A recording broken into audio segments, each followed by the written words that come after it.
June 12th, our 10th wedding anniversary. I'd reserved the entire private garden patio of her favorite restaurant. String lights hung like stars, laughter floated under the jasmine sweet night, and the scent of grilled steaks swirled through the warm air. Friends, family, colleagues, all gathered, glasses raised, smiles bright. Everyone glowed with celebration. Everyone except me, because I already knew. I had seen the messages. The late-night calls labeled work emergency. The photos. The lipstick that didn't belong to her brand. I didn't speak a word. Not yet. Tonight, I wasn't going to make a scene. I was going to let her do it for me. She arrived fashionably late, in a crimson dress she knew I adored. She kissed my cheek like everything was perfect, like the past decade wasn't quietly unraveling beneath her heels. "Thank you for doing all this," she whispered, her voice lined with the smug sweetness of someone who thought she'd won. I nodded, watched, waited. The speeches began. Champagne flowed. The music danced in the air. Then she stood, her heels unsteady, wine glass raised, giggling. "To love," she slurred. "And to life being too short for just one flavor." A few polite chuckles. Confused glances. I didn't move. She turned to a man across the table. Mark, a co-worker, one I hadn't invited. "Isn't that right, baby?" she cooed. Gasps broke through the laughter like gunfire.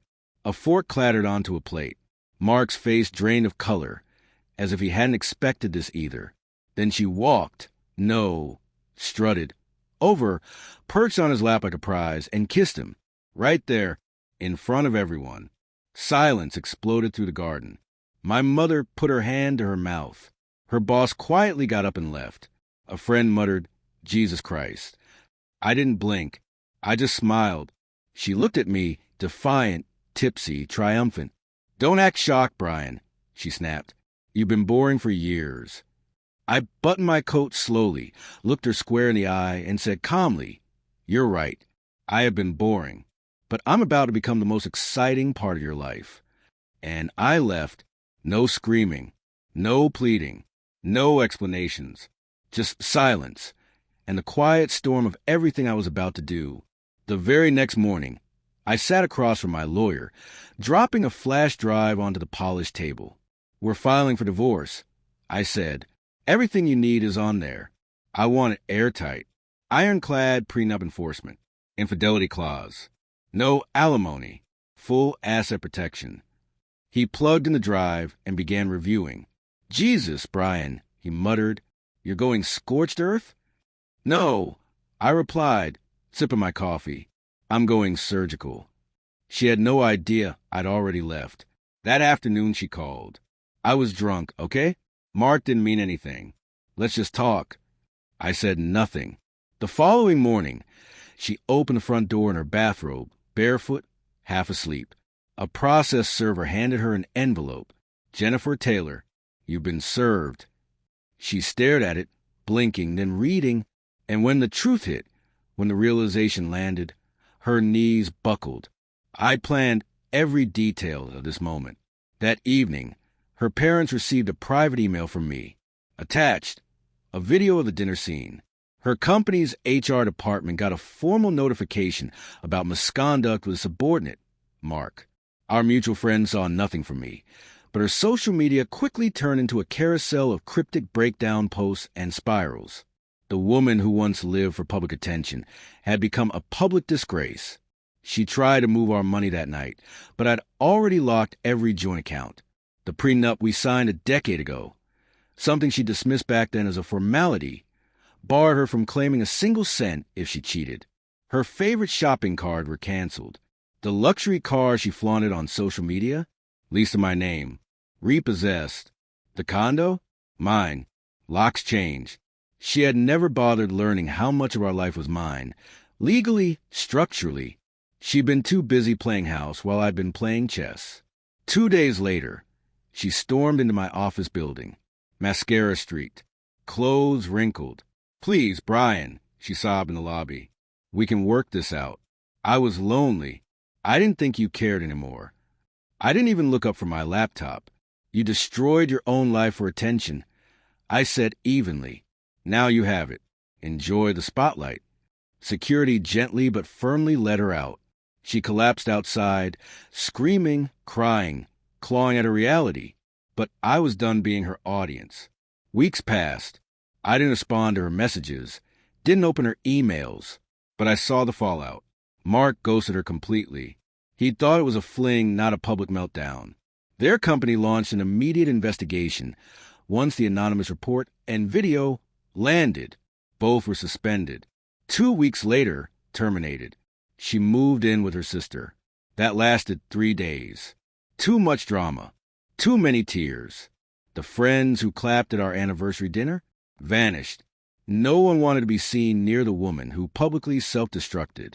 Meanwhile, I was thriving. I closed the biggest contract of my career. I traveled Spain, Japan, a quiet village on the coast of New Zealand. I tasted new food, made new friends, breathed new air. Therapy stitched emotional wounds. The gym helped me rebuild, not just my body, but my mind, my confidence, my peace. She sent an email. I ruined everything. My job, my friends, my dignity. I thought you didn't love me anymore, and I acted out like a child. But I still love you. Please, can we talk? She even attached a selfie.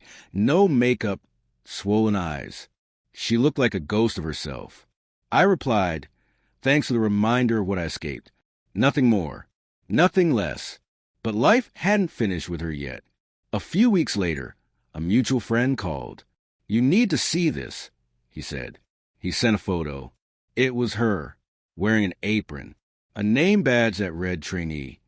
She was working behind the counter of a cafe, barely scraping by.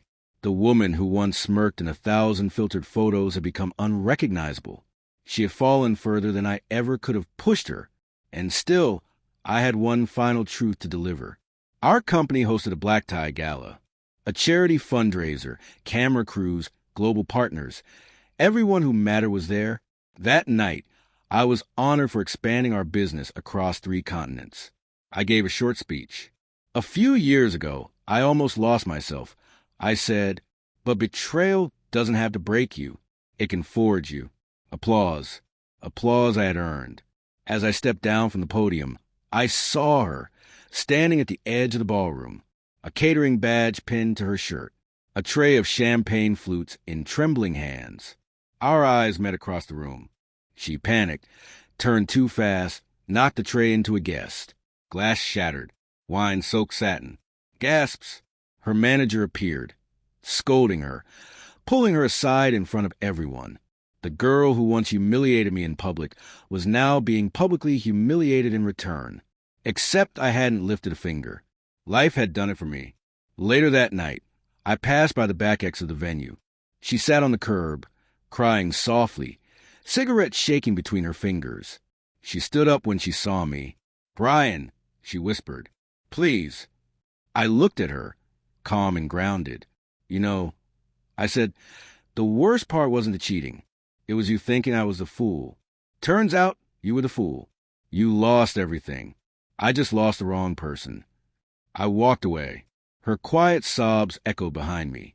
Months passed. I moved into a new home, minimalist, serene, my sanctuary. I'd begun seeing someone. It was quiet, respectful, real. No games, no chaos. She knew my story, and she didn't pity me. She admired me. Then one Sunday, I saw her again. I was leaving the gym when I noticed her, pale, shaky, holding a paper bag of takeout. I heard you come here sometimes, she said. I just wanted 5 minutes. I didn't say anything. I didn't leave, either. I've been sober. Therapy, group counseling. I know I ruined everything. I lost you, and I deserved it. She pulled out an envelope, a letter, handwritten, apologies, reflections, a photo from the day we moved in together. You looked so happy, she said. I looked at the photo. I didn't see happiness. I saw a man trying desperately to be enough for someone who never saw his worth. You don't owe me anything, she said. I just wanted you to know I'm not that woman anymore. She was right. She wasn't. She was a shell of that woman, a husk of who she used to be. I hope you heal, I said gently, but I'm not the one who can help you do it. I handed the letter back. This chapter's closed, and I've already started the next one. She walked away slowly. No breakdown. No pleading. Just silence. And that silence, that was my loudest victory.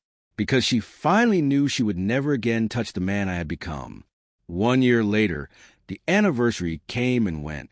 No sting, no sadness, just peace. My mornings began with coffee and early runs. Sunlight danced through windows. My business thrived. I gave keynote speeches at leadership summits. People looked to me for wisdom, not just strategy. And the woman I was dating, still there, still kind, still the opposite of everything I'd left behind. People say time heals all wounds. That's not true. Choice heals. The choice to stop bleeding for someone who never once brought a bandage. The choice to let go. Sometimes she still sends messages. Silence. Apologies. Once just the word regret. I never respond, because the best revenge isn't rage. It's building a life so full, so peaceful, so unreachable that the one who betrayed you realizes too late. They didn't just lose you. They lost the best version of their future.